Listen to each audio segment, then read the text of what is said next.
Sindh assembly میں pre budget اجلاس کے آخری روز وزیر اعلیٰ سندھ سید مراد علی شاہ نے 3 روزہ اجلاسوں میں پیش کردہ تجاویز کو سمیٹتے ہوئے کہا، پیپلز پارٹی حکومت نے گزشتہ سال 130 ارب روپے کے ترقیاتی کام کروائے، مزید اچھی تجاویز آئی ہیں جن پر فوری عمل درآمد کیا جائے گا۔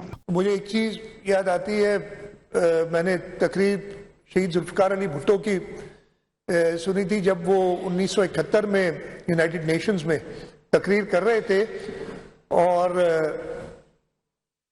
انہوں نے کہا کہ ہندوستان کے فارن منسٹر کو، سورن سنگھ تھی میرا خیال ہے اس وقت، ان کو ایڈریس کرتے ہوئے کہا کہ ان کو کہہ رہے ہیں آپ distinguished foreign minister, what is so distinguished about ہم؟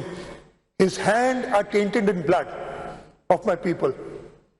تو میں ان کو آنریبل ڈسٹنگوش بھی نہیں کہہ سکتا جو اس ہاؤس میں بیٹھ کے یہ بیان دے رہے ہیں کہ ہم اپنی جان دے سکتے ہیں اور ہم جانیں لے بھی سکتے ہیں۔ وزیر اعلیٰ سندھ کا مزید کہنا تھا کہ عمران خان میں میچورٹی نہیں آئی، جب ہم پڑھتے تھے یہ اس وقت کھیل رہے تھے۔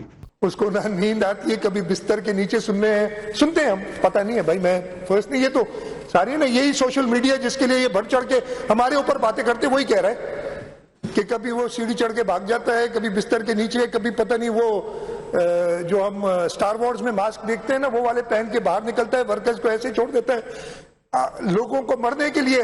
اور میں زیادہ نہیں بات کرتا، آگے کیا ہوا ہے۔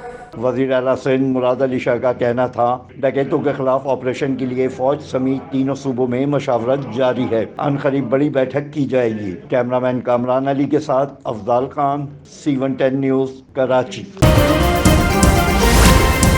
C110 نیوز، خبر کی اصل خبر۔